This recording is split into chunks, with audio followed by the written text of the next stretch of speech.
Josh Riley has announced his candidacy for NY22 in a 4-minute-long video that checks every single campaign ad box.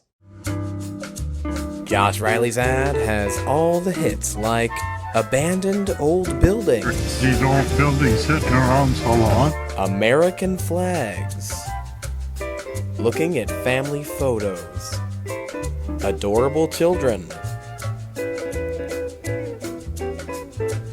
lots of old people, or as we like to call them, voters.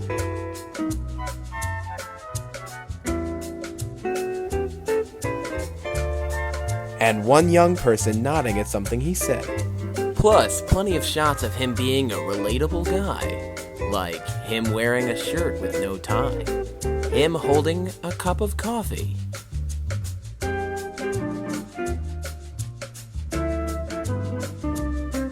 or Josh holding an ice-cold beer, because he's just like you. Here's to the generations. Salute. Or shaking someone's hand, or giving someone a hug, and someone else a hug, and someone else a hug, and someone else, or giving a normal little smirk. Yeah. And lastly, the candidate gives a vague statement that everyone can agree on. We should expect more, and you deserve better.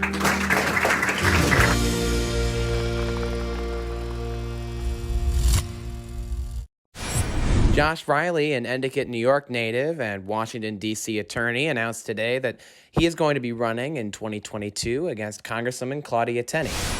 I'm running for Congress because we need more upstate New York square deal values in Washington. I'm going to do things differently. The decisions that I make, I'm going to put myself back at the kitchen table with my family, my neighbors, upstate New York, and I'm going to ask what's best for them. Within minutes of his announcement, Congresswoman Tenney responded by calling Riley, quote, a left-wing swamp creature, and by saying he worked to defend corporate interests like Spectrum Cable. Wow, when she brings up an issue like that, she really sounds a lot like Anthony Brindisi. Spectrum. No, not again. Speaking of Brindisi, in a text to me this morning, he had nothing but positive things to say about Riley. But what do the average people think about him? Well, I decided to ask a few of them too. Here with her take on the Riley campaign is my friend, Riley Chicola.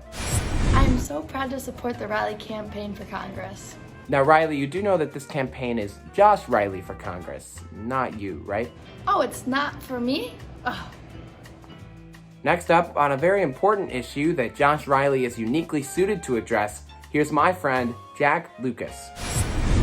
As someone with two first names, those names being Jack Lucas, of course, I believe Josh Riley is uniquely qualified to serve in Congress since he's dealt with so many of the challenges that I faced as someone with two first names. Now, Jack, what kind of issues do people with two first names have to face? Well, for instance, sometimes someone will call my last name, but it'll be somebody else's first name, and obviously that can get confusing. But also, now I'm limited to names that I can name my eventual child. I mean, I'm not going to name him Lucas. That'd be wrong. These are challenges that I want my congressional representative to understand. Thanks, Jack. And thank you all for watching Elected.